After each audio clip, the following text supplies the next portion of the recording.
என்ன சொல்லியிருக்காங்க? நகல் கொடுத்துருக்காங்க, புகார் மனு நகல் கொடுத்துருக்காங்க. அந்த வழக்கினுடைய நகலை கொடுத்துருக்காங்க, அதை பெற்று பதில் மனு நாங்கள் தாக்கல் செய்வோம். அதுக்கு பதில் நம்ம வழக்கறிஞர்கள் கொடுப்பாங்க. அவ்வளோதான். இப்போ 29 வருது. 29 இந்த மாதமே 29. அப்படி இல்லை, அப்படி இல்லை. அது 29 அந்த தேதியில் நேர் நிற்கணுங்கிறது நீதிமன்ற உத்தரவு. அது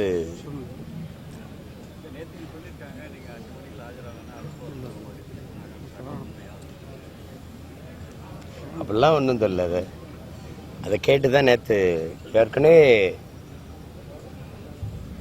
ஒத்துக்கிட்ட நிகழ்வு, அதை இது பண்ண முடியாது. ஏன்னா அது மாணவர்கள் நிகழ்வு, அதில் அப்படி விட்டுட்டு வர முடியாது. அதனால இன்றைக்கி வந்தேன். அது நேரம் கேட்டு தான் இன்றைக்கி வர்றோன்னு சொல்லி தான் வந்திருக்கு. அது ஒரு பெரிய பிரச்சனை இல்லை. ம்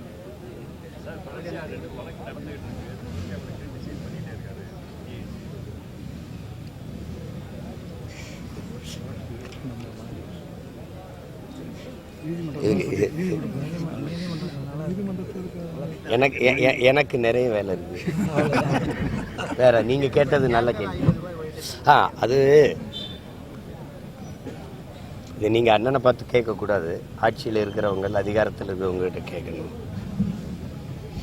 உங்களுக்கு தெரியும், உலகத்தில் நமக்கு எண்ணெய் வளம் இல்லை. எண்ணெய் வளம் இருக்கிற நாடுகளில் அந்த மூலப்பொருள், கச்சா பொருளுடைய விலை குறையும் போது அந்த பொருளின் விலை குறையணும். ஆனால் இங்கே 2 மடங்கு இப்போ 100ல் 50 ரூபா குறையுது அப்படின்னா பாதி அளவுக்கு மூலப்பொருளின், கச்சா பொருளின் விலை குறையும் போது இங்கே கூட குறையணும். ஒன்றும் இது அதே அளவுக்காவது இருக்கணும். ஒரு ரூபா 2 ரூபாயாவது குறையணும். அப்படி இல்லை அதே அளவுக்காவது அதை நீட்டிக்கணும். அது இல்லாமல் மேற்கொண்டு 50 ரூபா கூடுது அப்படின்னா இது எந்த மாதிரியான நிர்வாகம், எந்த மாதிரியான மக்கள் நலன் சார்ந்த ஆட்சி முறைங்கிறத நீங்கள் யோசிக்கணும். காரணம், நம்ம ஏற்றுக்கொண்ட பொருளாதார கொள்கையில் எண்ணெய் நிறுவனங்களே அதற்கான விலையை தீர்மானித்து கொள்ளலாம்ங்கிற அந்த கொள்கை முடிவு இருக்குல்ல, அதுதான் இவ்வளோ பிரச்சனையாக இருக்குது. அப்போது ஒரு மூலப்பொருளின் விலை குறைந்தாலும் விலை குறையாதுங்கிற நிலைமை ரொம்ப கொடுமையானது. அது எவ்வளவு தூரம் பாதிக்கும்னு பாருங்கள். இதை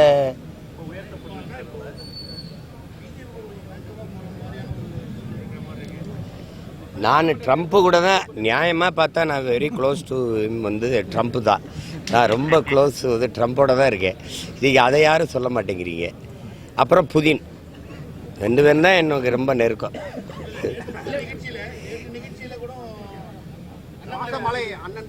நிகழ்ச்சியில் ஐயா வேலுமணி மகன் திருமணத்துக்கு நானும் பங்கேற்கிறேன், அவரும் பங்கேற்கிறாரு, எல்லா கட்சியும் பங்கேற்குது.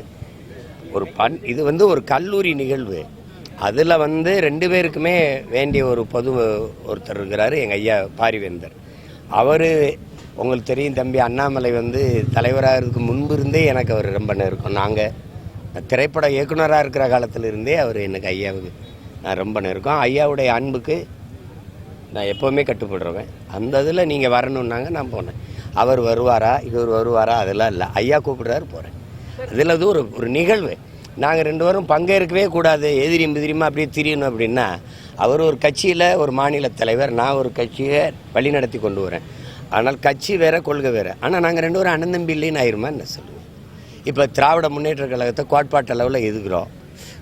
99 பேர் என் சொந்தக்காரன் தான் இருக்கான். எல்லாரோடும் சண்டை போடுறத இப்படிலாம் பேசிட்டு இருக்கக்கூடாது. முதல்ல அரசியல் கோட்பாட்டில் இருந்து மனித உறவை பிரித்து பார்க்க கற்றுக்குறீங்க.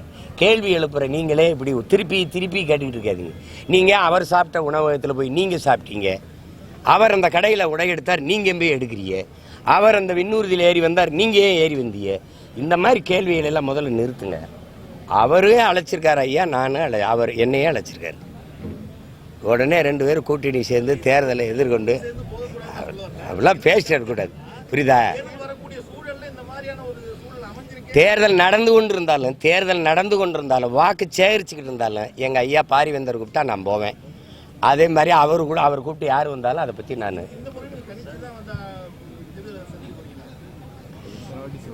கொஞ்சம் இருங்க, இன்னும் ஒரு 6 மாதம் இருக்கா தேர்தலுக்கு, கொஞ்சம் பொறுத்துருங்களேன்.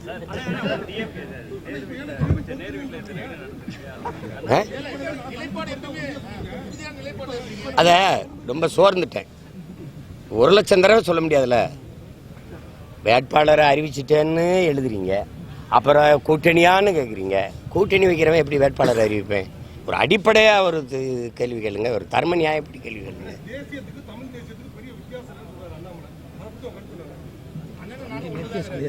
அதில் நானும் அவரும் ஒரே ஒரு தாயின் பிள்ளைகள், தமிழ் தாயின் பிள்ளைகள், தமிழருங்கிற அடிப்படையில் அவர் பேசுகிறாரு. அவர் இந்தியத்தை ஏற்றுக்கொண்டிருக்கிறாரு. அவர் இந்தியாவிலிருந்து தமிழ்நாட்டை பார்க்குறேன்றாரு, நான் தமிழ்நாட்டிலிருந்து இந்தியாவை பார்க்குறேன்றேன். 2 பேருக்கு வித்தியாசம் இருக்குல்ல. நான் அவர் சொல்கிற கோட்பாடு, நான் சொல்கிற கோட்பாடு அம்மாவுக்கு மகன், அப்புறம் அத்தைக்கு மருமகன். என் தம்பி சொல்கிறது அத்தைக்கு மருமகன், அப்புறம் அம்மாவுக்கு மகன். அது 2க்கு தூரம் இருக்குல்ல, விளங்கிக்கணும். வேற அதை தான் ரொம்ப நாளாக சொல்லிகிட்டு இருக்கோம். சாமி ரொம்ப நாளாக அதை தான் சொல்லிக்கிட்டு இருக்கோம். ஆளுநருங்கிறது ஒரு தொங்கு சதை. இந்த பாருங்க 5 விரல் இருக்கா, இங்கிட்ட ஒரு விரல் தனியாக இருந்தால் அது இதை மடக்கினா அது மடங்காது, இதை நீட்டினா அது நீட்டாது. அது ஒரு தொல்லை. மக்களால் தேர்வு செய்யப்பட்ட அதிகாரத்துக்குத்தான், தலைவர்களுக்குத்தான் அதிகாரம் இருக்கணும். மக்களின் நலன் சார்ந்து சட்டங்கள் திட்டங்கள் தீட்டிக் கொள்வதற்கு உரிமை இருக்கணும். அதை விட்டுட்டு ஒரு நியமன உறுப்பினருக்கு அதிக அளவு அதிகாரம் இருக்கும்னா அப்போ மக்களாட்சிங்கிற கோட்பாடு இருக்குல்ல, அது கேள்விக்குரியாயிரும். அதை தான் ரொம்ப நாளாக சொல்லிக்கிட்டு இருக்கோம். பேரறிஞர் அண்ணா காலத்திலேருந்து இந்த பேச்சு வருது. ஆட்டுக்கு தாடியா நாட்டுக்கு ஆளுநரும் அவசியம் இல்லைன்னு சொல்கிறது அதை வச்சு தான். நீங்கள் கேட்ட கேள்வி நல்ல கேள்வி.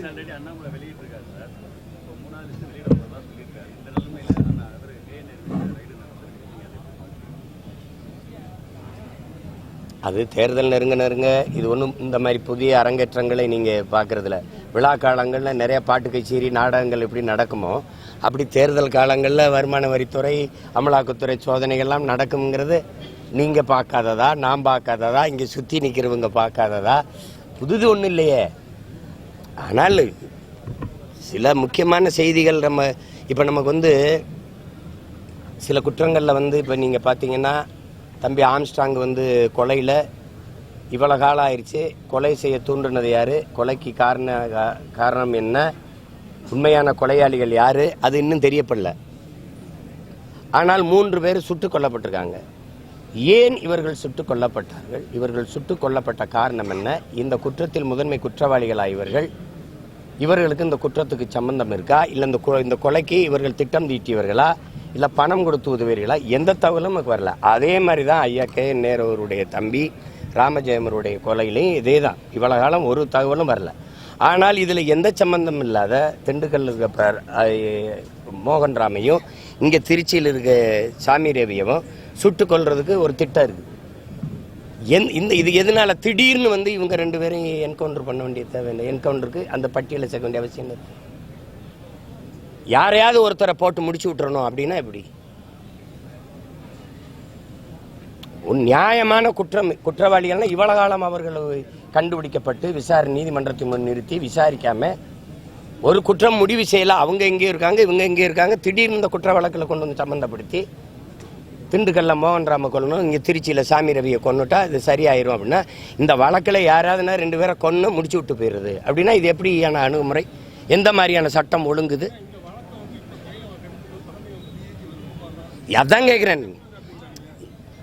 யார் இதுக்கு பதில் சொல்லணும். எதனால இவர்களை இந்த கண்டதம் சுட உத்தரவு பட்டியலை சேர்த்தி இந்த குற்றத்துக்கு இவர்களுக்கு தொடர்பு இருக்கு அப்படின்னா நீதிமன்றம் சொல்லியிருக்கா, உத்தரவு பிறப்பிச்சிருக்கா, இல்லை தண்டனை அனுப்பிச்சு சிறையில் இருந்திருக்காங்களா? எதனால சொல்றீங்க? ஏற்கனவே 2 பேர், அந்த ஜெகன், அப்புறம் அவர் இன்னொருத்தர் பேர் என்ன, புதுக்கோட்டையில் துறை, இதை 2 பேரையும் எதுக்கு சுட்டீங்க? குற்றவாளி குற்றம் செய்கிற போது சிறை தண்டனையை அனுபவிச்சுட்டு வெளியில் வந்த பிறகு திருந்தி வாழும்போது சுட்டு கொல்லப்படுவார்கள்னா அப்போ எப்படி, எந்த மாதிரி இது? இப்போ நீங்கள் வேணா பாருங்கள், ஒரு நாள் இந்த திண்டுக்கல்ல இருக்கிற இவர் இந்த சாமி ரவியும் அங்கே மோகன் ராமும் இந்த இப்போ நான் அதை பேசலைன்னா உங்களுக்கு தெரியாது. ஒரு நாள் கொண்டிருப்பாங்க. எதுக்கு கொண்டாங்கன்னா, நீங்கள் செய்தியில் இந்த ஐயா ராமஜெயம் கொலையில் உங்களுக்கு சம்பந்தம் இருக்குன்னு போட்டு மூடி விட்டு போயிடுவாங்க. உண்மையான குற்றவாளி யார்? இப்போ தம்பி ஆம்ஸ்ட்ராங் கொலையிலேயே உண்மையான குற்றவாளி யார்? கண்டுபிடிக்க முடியலன்னு கையை உயர்த்திட்டு போகணும். சும்மா போகிறோம் வரோம்லாம் சம்மந்தம் இல்லாத 2 பேரை சுட்டுட்டு அதை மூடி விட்டு போகக்கூடாது. சந்தேகம் என்ன இருக்குது உங்களுக்கு? போலி என்கவுண்டர் இல்லைன்னா நான் கேட்குறதுக்கு பதில் சொல்லணும். சட்டம் ஒழுங்குக்கு யார் பொறுப்பு? தம்பி ஆம்ஸ்ட்ராங் கொலையில் சுட்டு கொல்லப்பட்ட 3 பேருக்கு அந்த குற்றத்திற்கும் எந்த அளவுக்கு சம்பந்தம், என்ன தொடர்பு? அதை குற்றவாளி சொல்ல முடியாது, செத்து போயிட்டான், சுட்டு கொல்லப்பட்டான். நீங்கள் சொல்லுங்க. இப்போ இந்த கொம்பன் ரவி, இந்த ஜெகன், கொம்பன் ஜெகன், இந்த ரவி, அவங்க 2 பேரும் ஏன் கொல்லப்பட்டாங்க? விளக்கம் சொல்லுங்க. ஒருவேளை அவங்க குற்றமற்றவங்கன்னா அவங்க விளக்கம் உயிர்ப்பிக்காதுல்ல. அப்புறம்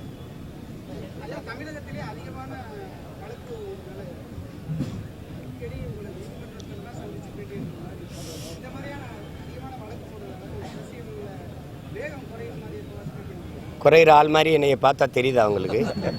நான் கோழி குண்டு அடித்து பழகினதே கோர்ட் வாசலில் தான். உங்களுக்கு புரியுதுன்னு நினைக்கிறேன். நாங்கள்லாம் எப்படிப்பட்ட ஆளுங்கன்னு பார்த்துங்க. ஜெயில் கட்டினதே எங்களுக்கு தான் நினச்சோம். கோர்ட்டு கட்டினது வெள்ளைக்காரன் யார் கட்டினா? எங்களுக்கு தான். என் அண்ணன் தம்பி மாமச்செல்லாம் படிச்சுட்டு இவ்வளோ பேர் வழக்கறிஞராக இருக்கிறது எங்கள் வழக்கை பார்க்கத்தான். இதெல்லாம் பயந்தா வழக்கு இல்லை என்றால் விடியாது கிழக்கு. உங்களுக்கு தெரியுத, தமிழ்நாட்டிலே அதிக வழக்கு வாங்கியிருக்கிற ஒரு ஆள்னு எனக்கு பார்த்து தெரியுதில்ல. அந்த பெருமை எங்களுக்கு இருக்குல்ல. ஏதாவது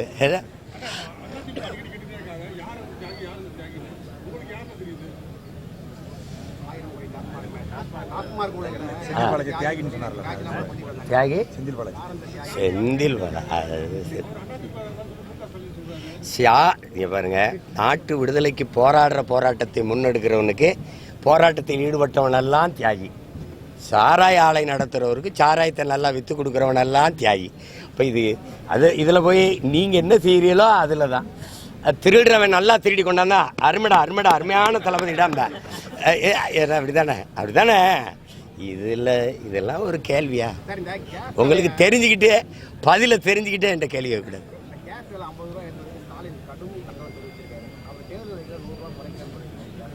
அதுக்கு நம்ம ஒரு கடும் கண்டன அறிக்கை விட்டுருவோம். நீங்கள் குறைக்கிறேன்ட்டு குறைக்கல.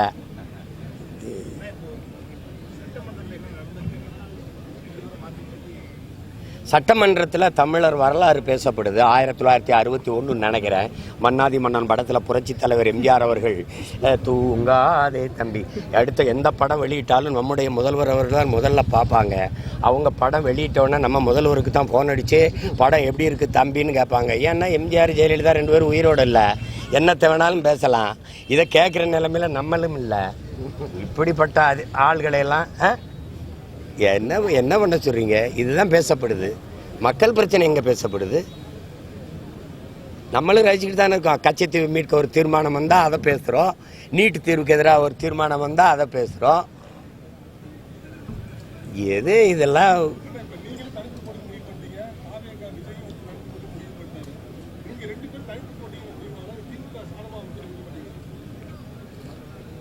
நீங்கள் எல்லாருமே ஒன்று நினைக்கிறீங்க. ஆட்சி மாறணும் அப்படின்னா நானோ நீங்களோ என் தம்பி விஜயோ அல்லது ஏடிஎம்கேயோ பாரதிய ஜனதாவோ மற்றவங்களோ நினச்சில்ல. ஒவ்வொரு மக்களும், இந்த மண்ணின் குடிமக்கள், இந்த நாட்டு மக்கள் ஒவ்வொருத்தரும் நினைக்கணும். மக்களின் மனத்திலிருந்து மாற்றத்திற்கான சிந்தனை வரணும். கட்சிகள் கூடி கூட்டணி சேர்ந்து தலைவர்கள் சேர்ந்து மாற்றத்தை உருவாக்கிடுவாங்க, அது நிகழ்ந்துரும் நினைக்கூடாது. மக்களின் ஆற்றல் தான் மகத்தானது. மக்கள் நினைக்கணும் இந்த ஆட்சி கூடாதுன்ட்டு. அப்போ யார் வந்தால் சரியாக இருக்கணுங்கிறத அவங்க தான் முடிவெடுக்கணும். இது சரியில்லை என்றால் எது சரியானதுங்கிற தேர்வு செய்கிற உரிமை, அதற்கான வாய்ப்பு என் மக்கள் கையில் தான் இருக்குது. அவங்க தான் முடிவெடுக்கணும். நீங்கள் என்ன நினைக்கிறீங்க? திமுக ஒரு தீமை, அதை அழிக்கிறதுக்கு இன்னொரு தீமை. உலகம் பூரா அப்படி எங்கேயுமே தத்துவம் இல்லையே. நபிகள் நாயகத்திட்ட கேட்டாலுமே தீமையை எப்படி ஒழிப்பீர்கள் செல்லவர்களேன்னு கேட்டால் அவர் நன்மையை வச்சு தான் ஒழிப்பென்றார். இறைமகன் இயேசுகிட்ட கேட்டாலும் இறுதி உதர்கிட்ட கேட்டாலும் ஒரே பதில் தான். இறைமகன் இயேசா தான் சொல்றாரு, தீமையை வைத்து ஒழிக்க முடியாது, நன்மை வைத்தான் ஒழிக்கணும். நெருப்பை வைத்து அணைக்க முடியாது, தண்ணீரை வச்சு தான் அணைக்கணும். அப்படிதான் நீங்கள் பண்ணணும். நீங்கள் அதை விட்டுட்டு நோயாலே எப்படி குணப்படுத்த முடியும்? ஒரு மருந்தால் தானே குணப்படுத்த முடியும். அந்த மருந்து யார்கிட்ட இருக்கு? நான் மக்கள்கிட்ட தரு. அதை விட்டுட்டு நீங்கள் இந்த கட்சியோட சேர்ந்து இந்த ஆட்சியை அப்புறப்படுத்துங்க. நான் திரும்ப சொல்கிறேன், நான் ஆட்சி மாற்றம் ஆள் மாற்றத்திற்கு வந்த ஆட்கள் அல்ல. நாங்கள் அடிப்படை அமைப்பு அரசியல் மாற்றத்துக்கு வந்த புரட்சியவாதிகள். நீங்கள் இதோட போய் நீ நின்றுக்கா, அதோட போய் அது நின்றுக்க, அதோட இதை சொல்கிறத இதோட நிறுத்திட்டு நீங்கள் நின்றுக்குறீங்க. மும்மொழி கொள்கை ஆதரவாக பேசுனேங்கிற கருத்து புதுசாக இருக்குது. எங்களுக்கு திரும்ப திரும்ப சொல்கிறேங்களுங்க, எனக்கு மட்டும் இல்லை, உலகத்தில் இருக்கிற எல்லா மொழி வழி தேசிய இனங்களுக்கும், இந்தியாவில் இருக்கிற எல்லா மாநிலங்களுக்கும் அவங்கள் எப்படி கொள்கை முடிவு எடுக்கிறாங்கன்னு தெரியாது. எங்களுடைய தமிழ் தேசியர்கள் கொள்கை முடிவு, மொழிக் கொள்கை, எங்களுக்கு கொள்கை மொழி, எங்கள் உயிர் மொழி தமிழ், பயன்பாட்டு மொழி ஆங்கிலம். ஒரு கெடுவாய்ப்பாக வெள்ளையினங்களை ஆண்டுட்டதுனால பல நாடுகளில் தொடர்பு மொழியாக இருக்கிறதுனால, குறிப்பாக சில நாடுகள், அமெரிக்கா, ஆஸ்திரேலியா, இந்த கனடா, இந்த பிரிட்டன் மாதிரி நாடுகள், அதுவும் ஐரோப்பிய நாடுகளில் இல்லை. ஆங்கிலம் பயன்பாட்டு மொழி. உலகத்தின் எல்லா மொழிகளும் எங்கள் விருப்ப மொழி. அது எந்த மொழியும் கற்போம். நீ ஹிந்தி தான் படின்னு சொல்லாத. நான் வங்காளி படிப்பேன், நான் போச்சுபூரி கூட படிப்பேன், நான் மராட்டி படிச்சுக்குவேன், ராஜஸ்தானி படிச்சுக்குவேன். அது ஏன் விருப்பம். அதனால எங்களுக்கு கொள்கை மொழி ஒரே மொழி தமிழ். உலகில் எல்லா மொழியும் விருப்ப மொழி, ஆங்கிலம் பயன்பாட்டு மொழி, கட்டாய பாடமொழி. இதுதான் எங்கள் கொள்கை நிலைப்பாடு. ஓயாமல் போட்டு குழப்பிடக்கூடாது. மும்மொழி இல்லை, எம்மொழியும் கற்போம் நாங்கள் வாழ, எம்மொழி தமிழ் கற்போம் எங்கள் இனம் வாழ. இதுதான் எங்கள் கொள்கை நிலைப்பாடு. வேற ஏதாவது குழப்பம் இருக்கா? ட்ரம்ப் அதை கூப்பிட்டுருக்காப்ல. நான் after election I will come இருக்கேன், சொல்லியிருக்கேன். ஏன்னா நீங்கள் என்னையை சுற்றி நடக்கிற உண்மையான செய்தி எதையும் சொல்கிறதில்ல, நான் சொல்கிற எதை உண்மையானதை போடுறதில்ல. நான் அங்கே போயிட்டேன், இங்கே வந்துட்டு போயிட்டேன். என்ன